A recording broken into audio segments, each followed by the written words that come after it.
63ാം സംസ്ഥാന സ്കൂൾ കലോത്സവത്തിന് തിരശ്ശീല വീഴാൻ ഇനി മിനിറ്റുകൾ മാത്രമാണ് ബാക്കി. പ്രധാന വേദിയായ MT നിളക്കരികിൽ നിന്നാണ് നമ്മുടെ ഈ മാമാങ്കത്തിന്റെ കുഞ്ഞു സ്റ്റാൾ അല്ലെ കലാപുരി. പ്രജൻ, കഴിഞ്ഞ ദിവസങ്ങളിലൊക്കെ ഈ മത്സരം 1, 2, 3 ദിവസങ്ങളിലൊക്കെ വളരെ ശുഷ്കമായിരുന്നു വേദികൾ. ഈ പ്രേക്ഷക ബാഹുല്യം വളരെ കുറവായിരുന്നു, ഇല്ലാന്ന് തന്നെ പറയാം. പക്ഷേ ഇന്നലെ സംഘനൃത്ത മത്സരം കാണാൻ രാഷ്ട്രീയ പ്രമുഖർ ഉൾപ്പെടെ ഇങ്ങോട്ടേക്ക് ഒഴുകിയെത്തി. ഈ വേദിയിൽ മണ്ണിട്ടാ താഴാത്തത്ര ജനമെത്തി. അതൊരു കൗതുക കാഴ്ചയായിരുന്നു. എക്കാലത്തും അങ്ങനെയാണ്. ഏറ്റവും കളർഫുൾ ആയിട്ടുള്ള ഐറ്റമാണ് ഈ മേളയിലെ തന്നെ ഏറ്റവും ഗ്ലാമർ ഇനമാണ് സംഘനൃത്തം. അപ്പൊ അത് കാണാനായിട്ട് ആളുകൾ ഇങ്ങനെ ഒഴുകി വന്നു. നിൽക്കുന്നവരെ ഇരിക്കാൻ ഇങ്ങനെ കസേര കിട്ടുമെന്ന് നോക്കി ഞായറാഴ്ചയാണ്.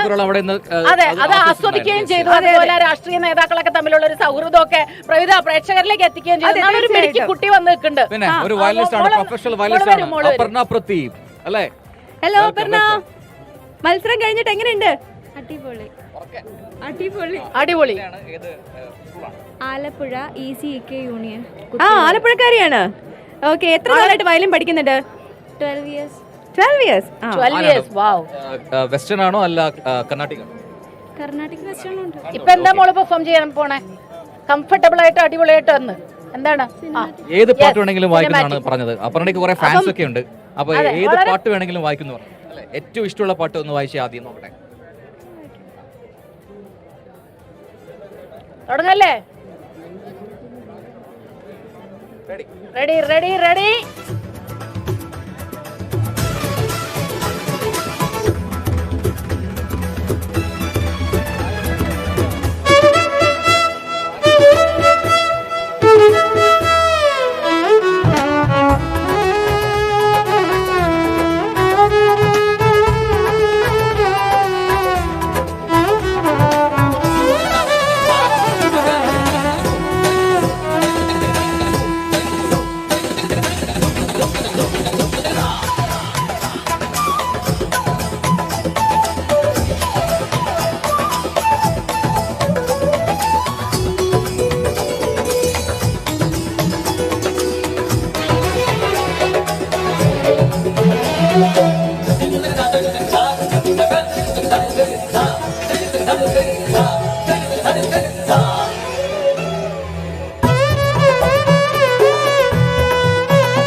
അടിപൊളി അടിപൊളി. അപർണ, അപ്പൊ ഒരു പ്രൊഫഷണൽ ആർട്ടിസ്റ്റിന്റെ അല്ലെ ആ രീതിയിൽ തന്നെയാണ്. അപ്പം എനിക്ക് തോന്നുന്നു സ്റ്റേജ് പ്രോഗ്രാംസ് ഒക്കെ ചെയ്യാറുണ്ടോ? ആ ഒരു പ്രൊഫഷണലിസം കാണാനുണ്ട്.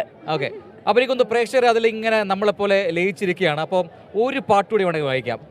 സ്റ്റേജ് ഷോസിലൊക്കെ പോകുമ്പോൾ കൂടുതലായിട്ട് ഒന്നുകൂടെ പാടണം, വൺസ് മോർ എന്ന് പറയുന്ന പാട്ട് ഏതാ? വിത്തൗട്ട് മ്യൂസിക് ചുമ്മാ ഒന്ന് സോളോ ആയിട്ട് പാടാം. ഏതാ? ഇല്ലുമിനാട്ടി ഒക്കെ പറയാം. പാടോ?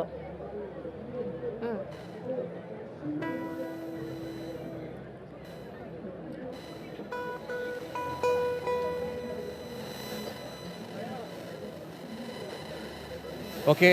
ഓക്കെ.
മോള് പോവരുത്, ഇവിടെ തന്നെ നിക്കണം. ദാ BSS ഗുരുകുലത്തിന്റെ ആഘോഷം അവിടെ തുടങ്ങിക്കഴിഞ്ഞു. ദാ അവര് കൊടികളുമായിട്ടാണ് എത്തിയിരിക്കുന്നത്. 12 വർഷം എന്ന് പറയുന്നത് ഒരു വ്യാഴവട്ടം, ചെറിയ കാലയളവല്ല.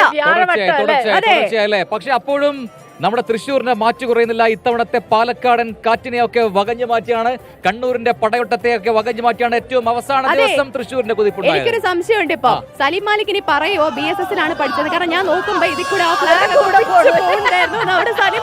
ഒരു ഫ്ലാഗ് ഉണ്ടായിരുന്നു സംശയമുണ്ട് എനിക്ക്.